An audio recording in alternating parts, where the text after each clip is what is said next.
e das maçãs. É preciso amor para poder pulsar, é preciso paz para o nosso programa de direção espiritual.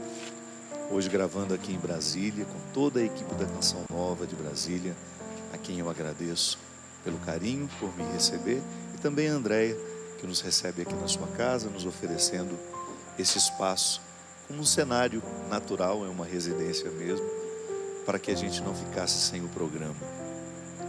Cada um de nós carrega o dom de ser capaz e ser feliz. E um pouquinho antes, numa estrofe que vem antes deste último refrão, nós dizemos que num dia a gente chega e no outro a gente vai embora. Uma metáfora interessante da duração da vida. Sim, o poeta, neste caso aqui, Renato Teixeira e Almir Sater, falam de maneira muito simples e ao mesmo tempo nos proporcionando uma poética interessantíssima, colocando a vida justamente quase que como num susto, que é mesmo. Eu acredito que ultimamente nós estejamos todos ainda mais assustados na não percepção do tempo, né? Nós estamos vivendo de uma maneira que parece que a gente não percebe o tempo passar. Se a gente não tem a percepção do momento presente, tudo isso parece um susto. Eu me lembro que na semana passada nós falávamos da necessidade de compreender a vida como uma oportunidade única,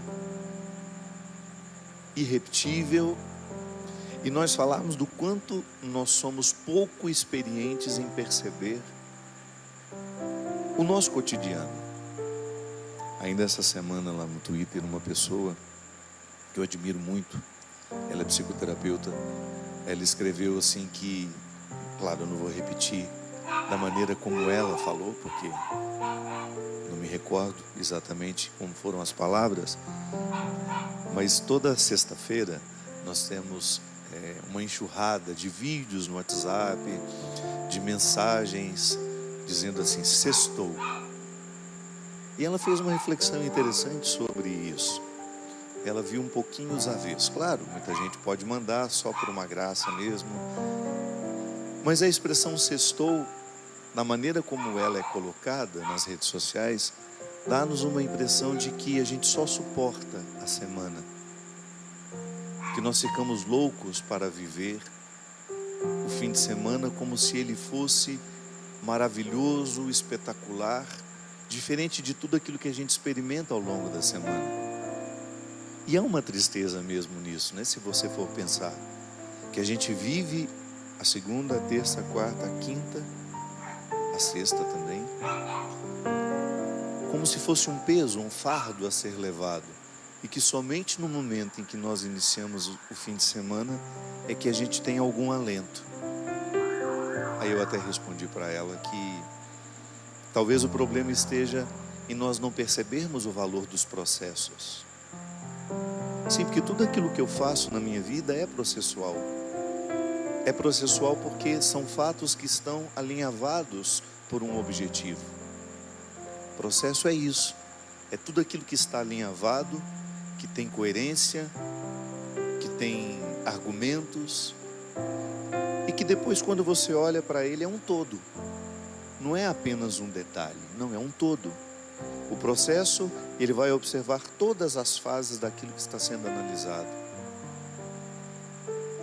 E na nossa vida, minha gente, se nós não tivermos a sabedoria necessária, nós vamos viver a vida sempre esquecendo de que ela é processual, querendo apenas o resultado das coisas. E não é assim. Se eu não me alegrar no processo, a felicidade não será possível para mim. Jung, que foi um grande seguidor de Freud, que depois criou uma forma muito única de ver a psique humana, ele dizia justamente que o ser humano ele fica vivo à medida em que ele é alimentado por um desejo. Se a gente não deseja, se a gente para de desejar, a gente aos poucos vai morrendo. Sim, porque para ele o desejo É um elan vital que nos mantém vivos. É aquele movimento interior que faz com que a gente tenha disposição de acordar todos os dias, de ir trabalhar, de ir viver, de fazer o que a gente precisa fazer, porque um desejo nos alimenta. Jung dizia que quando nós vivemos a satisfação do desejo, pode haver até uma certa frustração. Aí a gente vai descobrir que o melhor do desejo era construí-lo, e nem tanto a sua realização. É daí que nasce aquele ditado popular que o melhor da festa é esperar por ela. Sim, a experiência de você cultivar um desejo, e você pode chamar de outra coisa, pode falar de outra forma isso. Viktor Frankl chamava de sentido da vida. Quando você mantém vivo o sentido das coisas, da existência, daquilo que te faz ser quem você é, você começa a saborear o processo, que não é só um resultado do sentido da vida, não. O sentido da vida pode até me levar a alguns resultados, mas nem sempre eu tenho resultados daquilo que eu faço. Mas eu preciso descobrir uma satisfação ali naquilo que eu faço. É o preparar. É igual o significado da palavra esperança. A esperança não é um conceito estagnado, pronto. Não, porque eu espero, eu digo, eu estou esperando. Mas significa que enquanto eu estou esperando, eu estou construindo aquilo que eu espero. Também aí você tem uma dimensão processual. Você não está de mãos cruzadas, braços cruzados, esperando por aquilo que você quer que aconteça. É por isso que na esperança cristã é uma esperança operante. Um conceito que a gente pega de um filósofo não, teólogo, protestante inclusive, Moltmann, dizia de maneira sofisticada que a esperança cristã, ela é operante. Isto é, eu opero enquanto espero. Eu faço, eu construo aquilo que eu estou esperando. Essa é a esperança cristã em relação à eternidade. Às vezes muitas pessoas têm uma certa ansiedade, em relação à eternidade. E eu compreendo. Nós que somos ocidentais, nós temos uma dificuldade muito grande de lidar com a eternidade, porque nós ocidentais somos muito racionais. Na semana passada eu falava da monja Regina, que é uma hinduísta. E chegou um momento de algumas explicações que ela estava nos dando, e eu percebi que ela ia ficando assim, como que sem graça diante de nós. Aí ela parava e falava, mas isso não dá para explicar. Sim, porque embora ela seja ocidental, ela está vivendo uma religião que tem uma filosofia oriental muito baseada numa capacidade que eles têm de não precisar perguntar racionalmente sobre tudo. Eles convivem bem com a pergunta. Eles não têm tanta necessidade da resposta. E às vezes a fé parece até ingênua. Mas nós que somos ocidentais, com essa necessidade de racionalizar tudo, nós muitas vezes olhamos para a eternidade e queremos entendê-la. E às vezes eu, como padre, vivo o constrangimento de ter de falar sobre isso de forma racional, quando na verdade a eternidade não cabe nos nossos conceitos racionais. Aí a pessoa me pergunta, padre, como é que é depois que a gente morre? Primeiro, eu não morri também, não sei, estou na mesma situação que você. Aí a minha fé, eu como cristão, eu sou levado a acreditar que a eternidade será o meu encontro definitivo com Deus. Isso pode significar tanta coisa, mas não dá para racionalizar isso.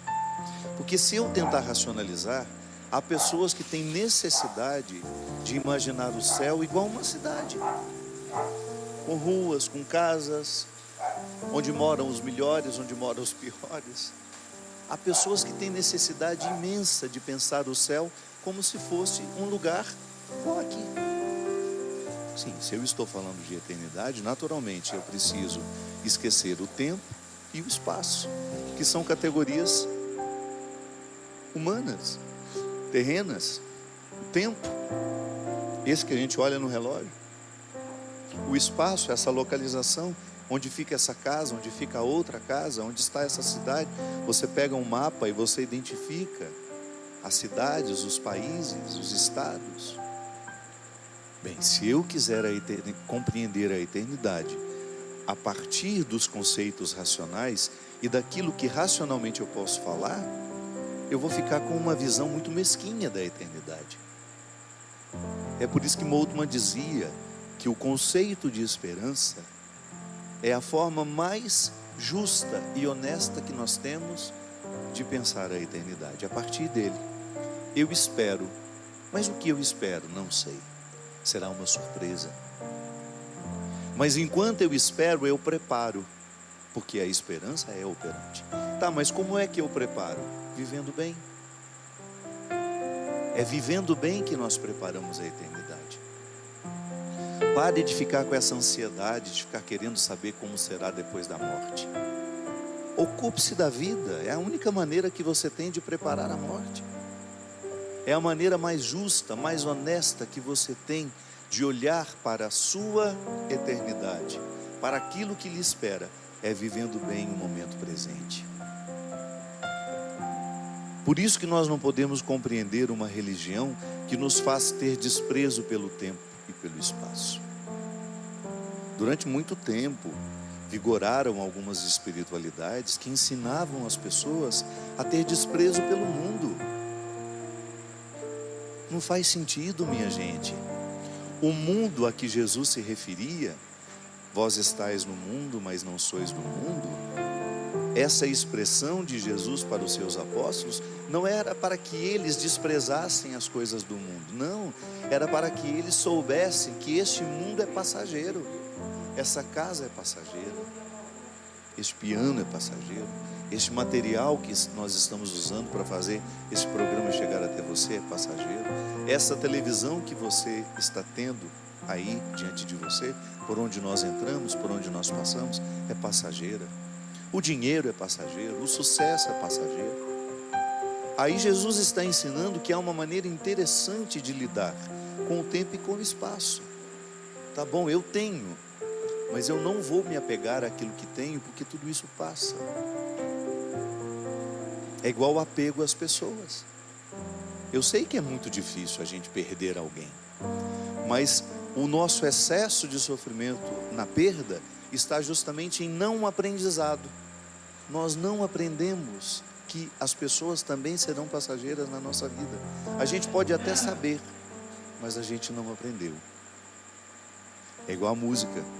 A lição nós sabemos de cor, só nos resta aprender. Sim, tem muita coisa que nós sabemos de cor, mas ainda não aprendemos. Pode ser que se a gente tivesse sido educados desde pequenos a compreender a morte como um processo natural na nossa vida, nós teríamos menos dificuldade no momento em que ela acontecesse ao nosso lado. Mas às vezes a falta de espiritualidade, a falta de vida interior, nos faz a gente ficar apegados demais à matéria e às pessoas.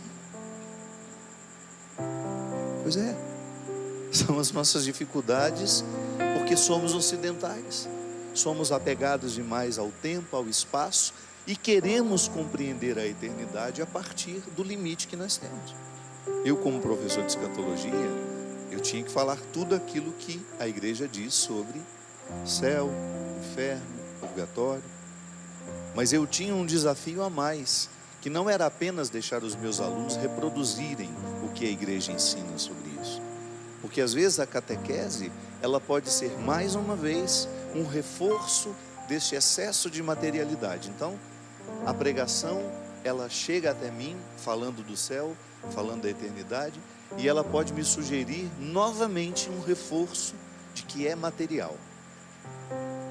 O céu é material, o céu é localizado, o céu está no tempo e no espaço. Então o meu desafio como professor era que nós soubéssemos falar a linguagem sem ficarmos presos a ela. A eternidade é muito mais uma esperança do que um conceito fechado. Tá bom, eu espero, mas o que eu espero? Não sei. Mas eu vivo bem para esperar. E aliás, a melhor maneira de preparar a eternidade é vivendo bem, não há outro jeito. Se eu estou atento aos processos que me cercam, a minha vida profissional, a minha vida afetiva. E aí você pode desdobrar-se naquilo que você faz, em tudo aquilo que você tem, nas suas demandas do dia a dia. Se você se propõe a viver bem tudo aquilo que você faz, e o que é viver bem, minha gente? É você ser correto, você ser justo, você ter da compreensão de que não faz sentido você ser um instrumental de injustiça no mundo. Comece, por exemplo, a permitir o ódio morar dentro de você. Comece a permitir a vingança ficar alojada dentro de você. Permita que a vingança, que o ódio, que o rancor comecem a dar ordens às suas atitudes. Sim, porque as minhas atitudes, elas são todas ordenadas por aquilo que sinto e penso. Ou você acha que a sua atitude está deslocada? Não, ela é sempre um fruto do que você pensou e sentiu. E faz tudo dentro do mesmo lugar. É dentro do cérebro que tudo isso acontece. É na mente. Às vezes a gente usa o coração, né, para simbolizar o amor, o sentimento. Sim, não tem problema você simbolizar. Mas é aqui que tudo acontece. Pensamento e sentimento. São eles que dão ordem às minhas atitudes. Tudo aquilo que sai de mim como uma atitude, como um gesto, é fruto do meu pensamento e do meu sentimento. E é por isso que eu preciso ter um cuidado imenso com aquilo que eu penso, com aquilo que eu sinto. E consequentemente com aquilo que eu falo. Porque a fala é justamente a expressão do que você está sentindo e pensando. Se eu não cuido, minha gente, daquilo que eu penso, se de repente eu começo a alimentar, está aqui o João Paulo, boa noite João Paulo, obrigado pela sua presença. Se de repente o João Paulo faz parte da minha ambiência afetiva, eu convivo com ele, e eu começo a alimentar dentro de mim um ódio pelo João Paulo, às vezes sem motivo, e você sabe que isso é possível. Às vezes você pega a implicância de uma pessoa, pega a birra dela, você não sabe exatamente porquê, você não buscou os motivos dessa implicância, dessa dificuldade com aquela pessoa, e você começa a alimentar um sentimento ruim em relação a João Paulo. Eu começo a alimentar o meu pensamento: nossa, eu gostaria tanto que o João Paulo, que ele fosse mandado embora do serviço dele, que não desse certo. Fico sabendo que ele está batalhando por uma coisa, eu ali, no silêncio do meu coração, fico pensando que eu ficaria muito feliz que aquilo desse errado. Tenho certeza que eu estou falando aqui e você está se identificando com o que eu falo. Sabe por quê? Porque nós somos todos iguais. Em algum momento o nosso pensamento colocou-nos contrários a alguém, mesmo que fosse sem motivo. E às vezes tem motivo também. O que eu estou dizendo é que se você alimenta o que você pensa em relação àquela pessoa, e se você está alimentando um pensamento que é nocivo, que é ruim, que prejudica, que é injusto, aí naturalmente aquele pensamento se desdobra num sentimento de aversão, ou às vezes é até o contrário. Começa com o sentimento de aversão e depois você começa a pensar coisas ruins sobre ele. Se você alimenta isso dentro de você, se eu alimento, no exemplo que eu estou dando, se eu começo a alimentar o meu sentimento de rejeição a João Paulo e o meu pensamento de desejar que João Paulo se dê mal, que João Paulo morra, que João Paulo seja prejudicado, eu estou a um passo de ser capaz de fazer um gesto concreto que prejudique a vida de João Paulo. Será, padre? Sim. Muitos monstros nos habitam, minha gente. Por isso que eu digo para você, a gente olha para essas pessoas que são capazes de matar, que são capazes de assassinar outras pessoas, e a gente se acha tão diferente delas. Comece a alimentar o ódio dentro do seu coração para você ver. Comece a alimentar a vingança, e de repente você está achando normal pegar uma arma e acabar com a vida daquela pessoa. Comece a alimentar os sentimentos que são diabólicos para você ver. Um prazo, sei lá de quanto tempo, 2, 3, 4, 5 meses, às vezes um ano, você será capaz sim de tirar a vida daquela pessoa. Por quê? Porque o diabo se alojou no seu pensamento e no seu sentimento. E é por isso que a palavra, às vezes ela é tão enganosa. Às vezes uma pessoa fala uma coisa para você, uma palavra que expressa bondade, mas a palavra já está a serviço. Ela já é ardilosa, ela já tenta lhe enganar, porque ela já está a serviço de um pensamento maldoso e de um sentimento maldoso. Eu sempre digo isso. Dá tréguas aos seus sentimentos e aos seus pensamentos, e o diabo faz parte da sua vida. Começa a fazer parte da sua vida.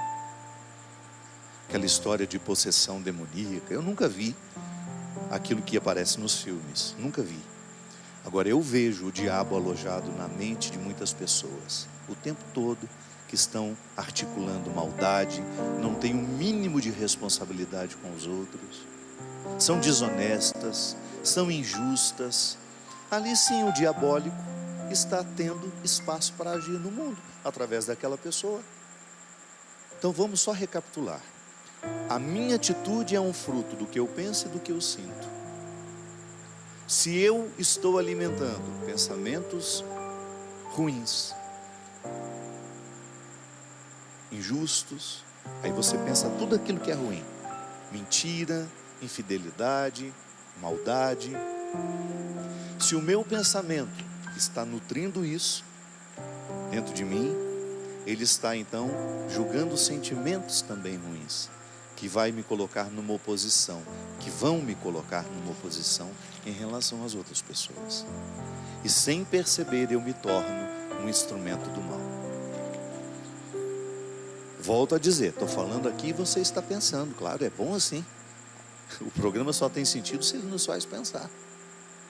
Eu tenho certeza que você já identificou isso em você, ou então naquela pessoa maldosa lá do seu trabalho, que está sempre articulando contra outras pessoas, ou aquela pessoa que se tornou uma habitação da desonestidade.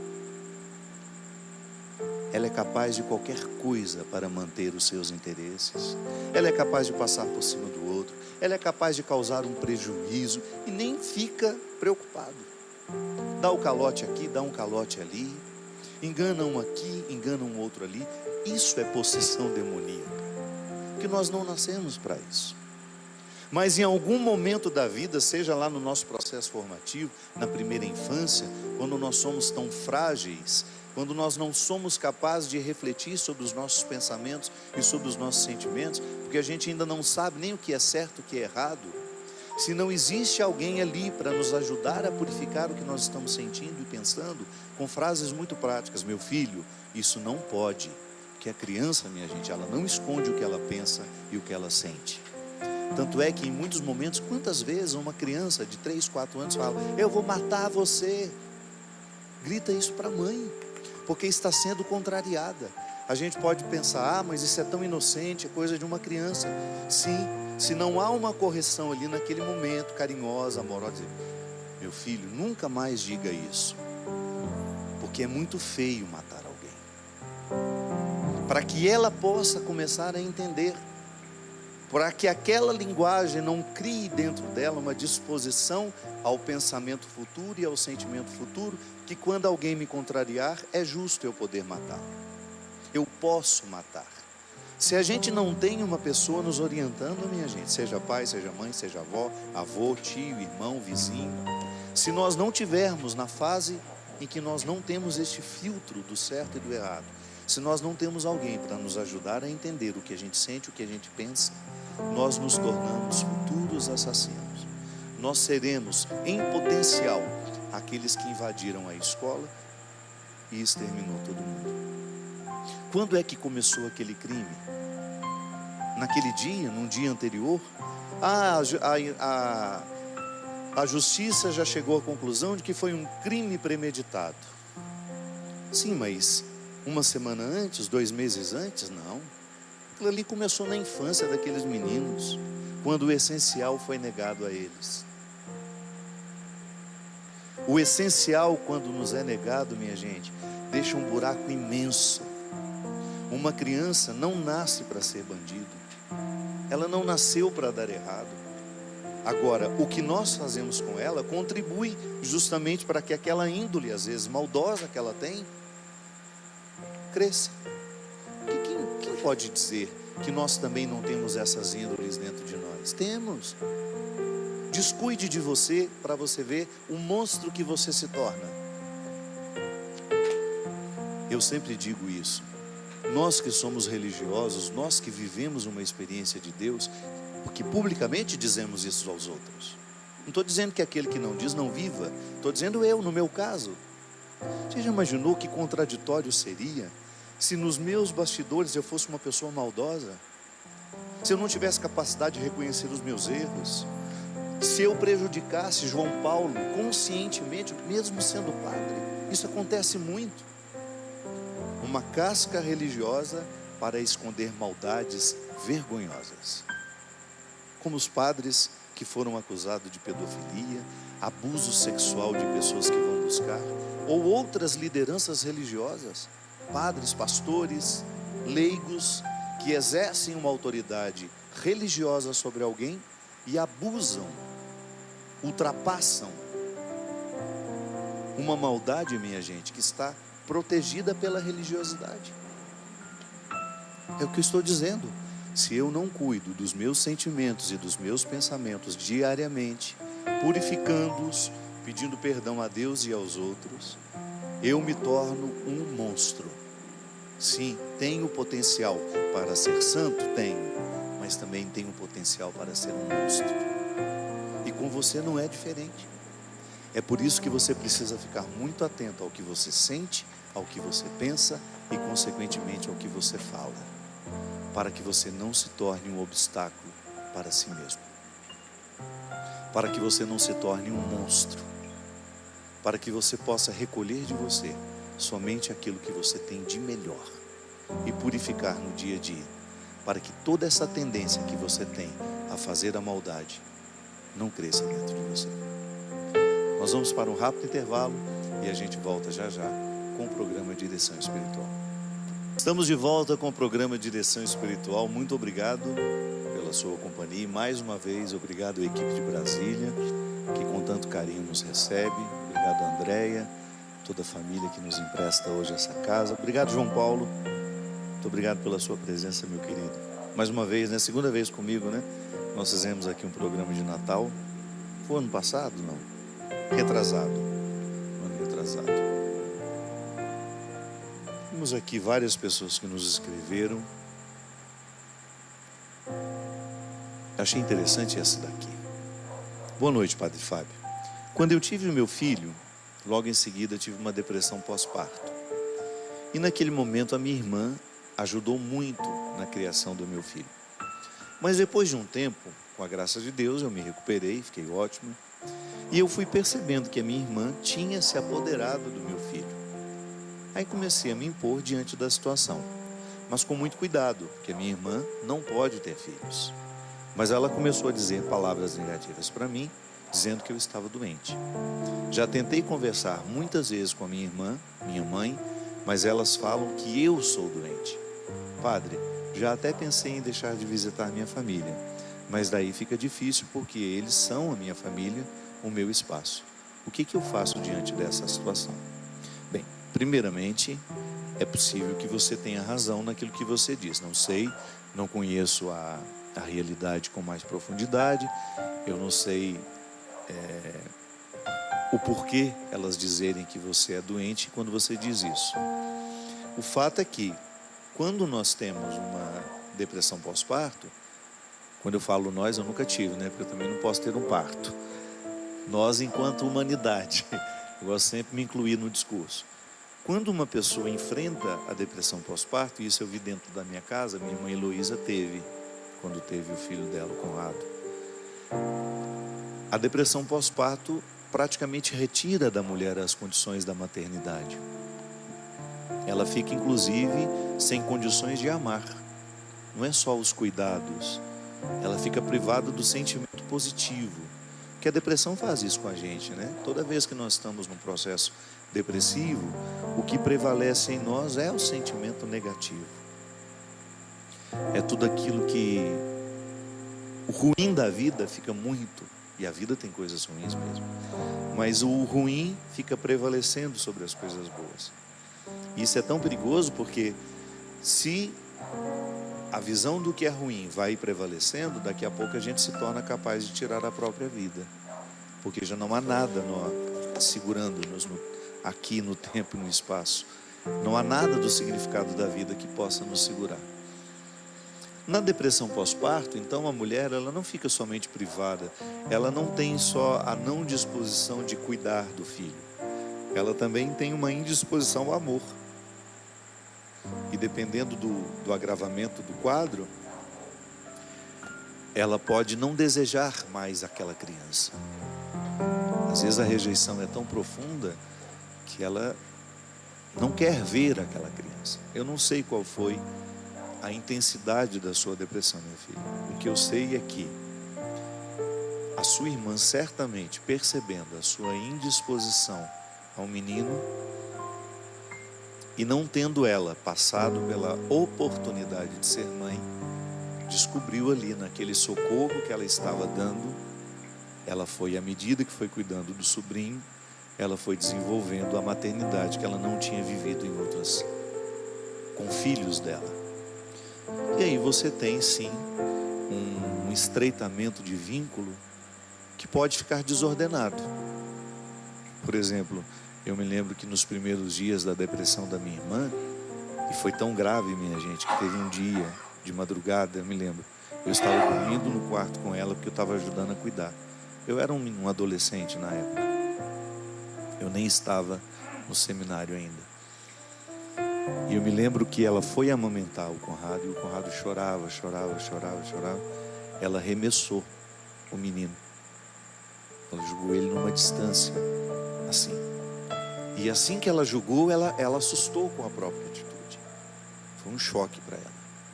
E ela teve uma crise de choro, mas ela não tinha vontade de pegar novamente o menino no colo. Aí eu peguei, tirei ele do quarto.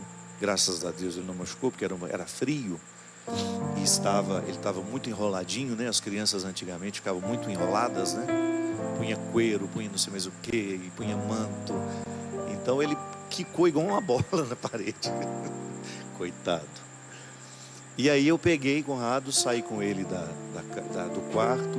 Aí ele acalmou, ficou tranquilo. E eu desenvolvi com ele, nesses primeiros dias de vida dele, um vínculo assim muito estreito. Mas claro, eu sou homem, eu não iria me apegar a ele da mesma maneira como a sua irmã se apegou. Mesmo porque a maternidade dela, que ela não tinha vivido ainda, ela começou, o instinto materno dela veio todo à tona. Porque nós não podemos esquecer que nós somos instintivos, minha gente. E o que é o instinto? Um movimento que não passa pela decisão dentro de nós. Antes nós falávamos do nosso pensamento e do nosso sentimento, que a gente tem um domínio sobre isso, sim. Você precisa aprender a dominar os seus pensamentos e os seus sentimentos. Dominando um facilita dominar o outro. Mas instinto, ele é animal, ele não é refletido. Então quando ele vem em nós somos capazes de... É igual aquela história, quando uma mãe vê um filho em perigo, o que vem nela? Não é a reflexão racional, é o instinto materno, que é de proteção. Então ela é capaz de enfrentar qualquer perigo, ela nem raciocina. Se o menino estiver prestes a ser comido por um leão, ela se joga em cima daquele leão, porque ela não pensa que o leão é maior que ela. Ela está movida pelo instinto.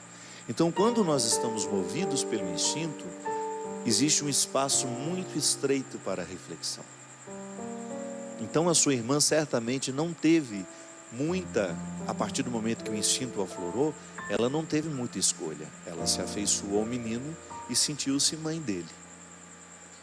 E a gente não pode avaliar, porque nós estaríamos fazendo um julgamento, né? Até que momento ela foi consciente disso, depois que o instinto se estabeleceu, o que ela foi capaz de refletir sobre isso. Agora, o fato é que, eu vou pensar muito mais pelo lado do seu sentimento, porque da sua irmã eu não sei. Já que você me dá autorização de falar alguma coisa sobre o que você experimenta dessa situação, eu vou falar para você e não o que diz respeito à sua irmã. Pode ser que você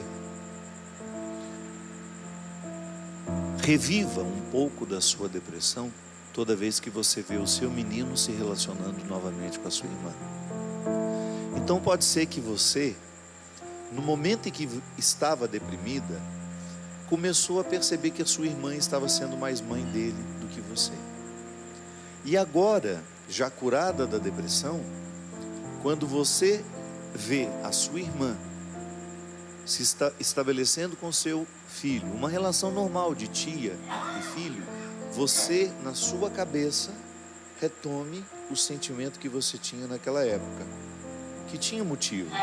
Sim, de fato, naquela época, a sua irmã estava sendo mais mãe dele do que você, mas hoje não mais. Quando elas dizem que você está doente da cabeça, pode ser que elas tenham um pouquinho de razão. Pode ser que você hoje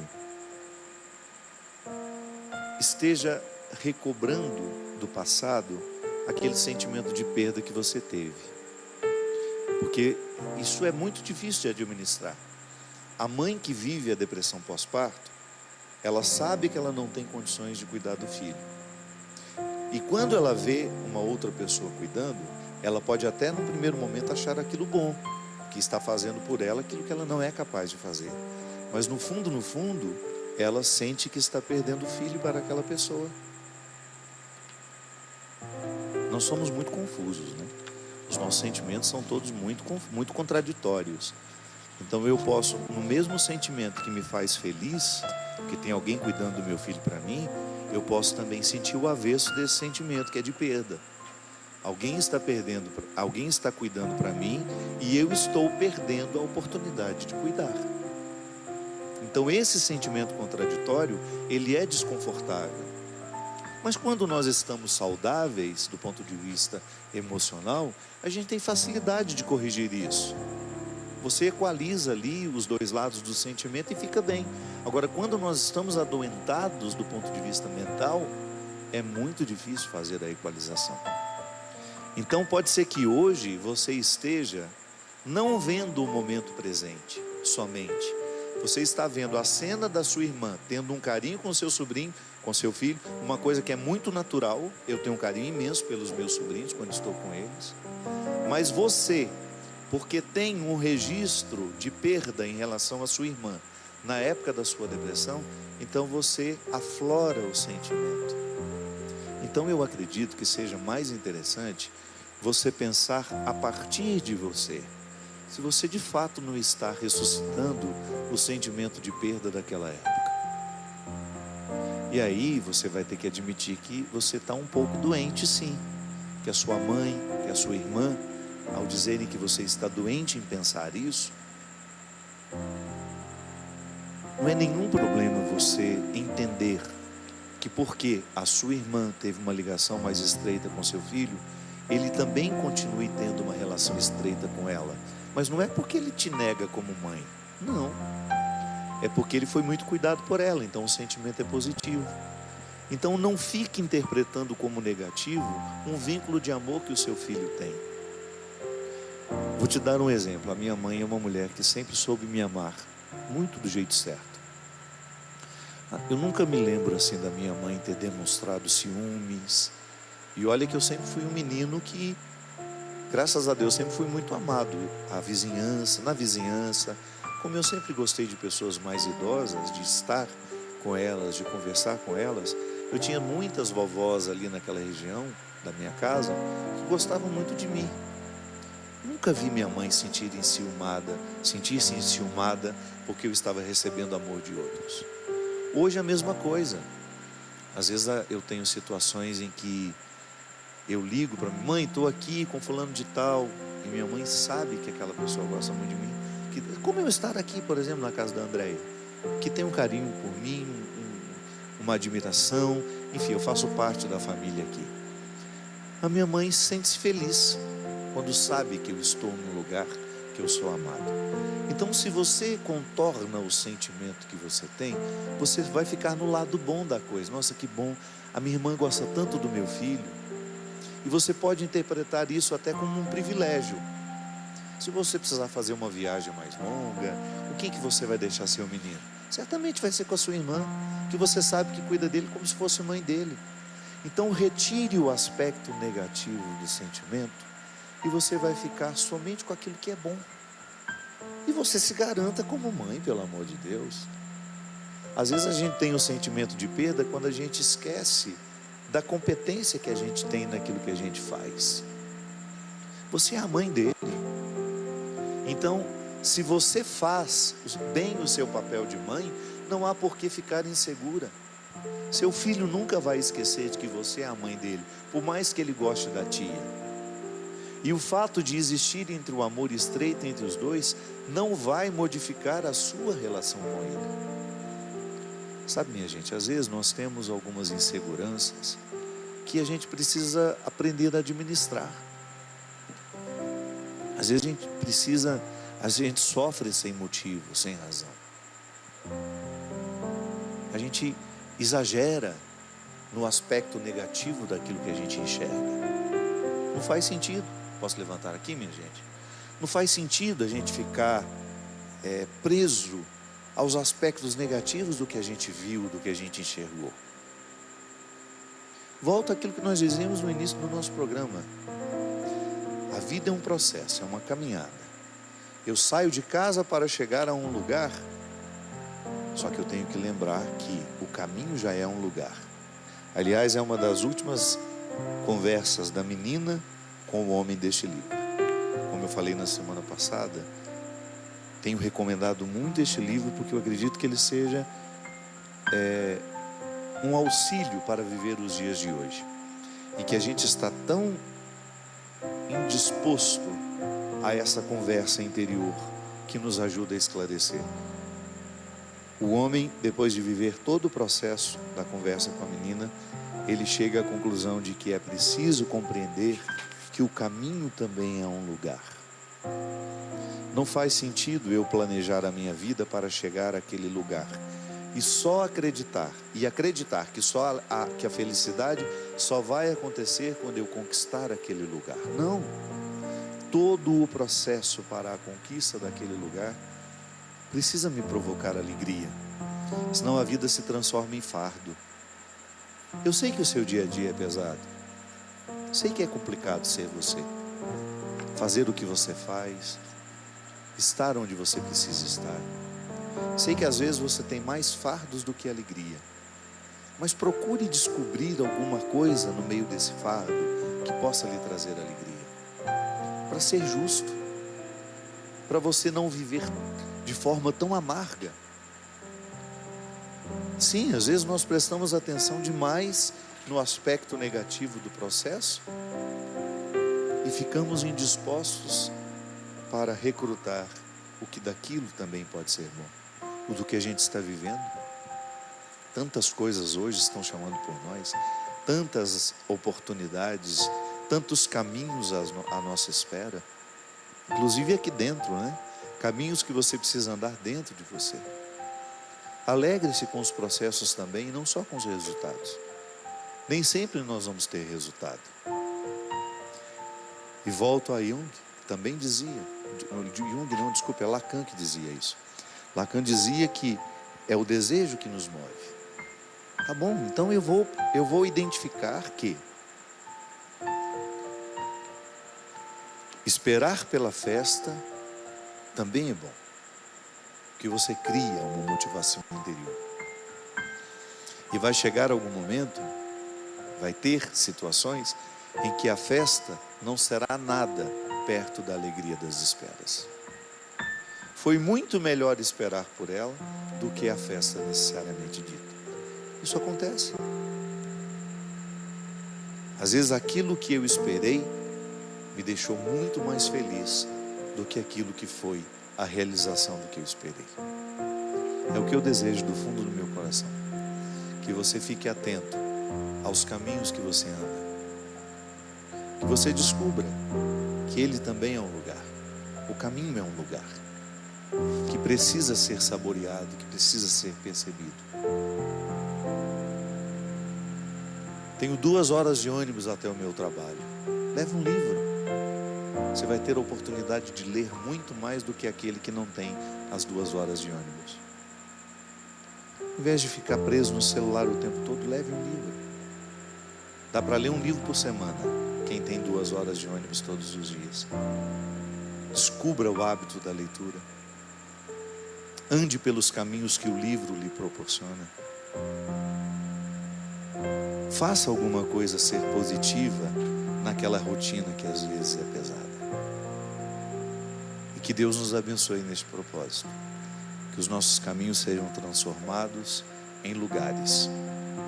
E que as esperanças nos motivem cada vez mais a construir, no tempo que nós temos, a realidade eterna que nós um dia queremos desfrutar.